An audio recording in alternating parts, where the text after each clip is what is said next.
I believe it's called a welder's third hand. It's out a long time. It's handy to have when you have nothing to hold, when you want to tack something. You've no way of holding it up, and you don't have a magnet or anything like that, a set magnet. It's easy to make a piece of scrap metal, wherever you have, it'll do. That's 2 old sockets I had. Hope it focuses. A bit of 5mm round bar, tapered to a point.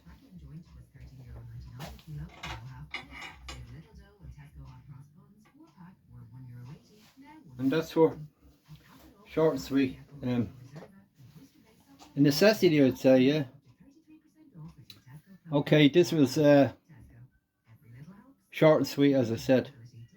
So thanks for watching.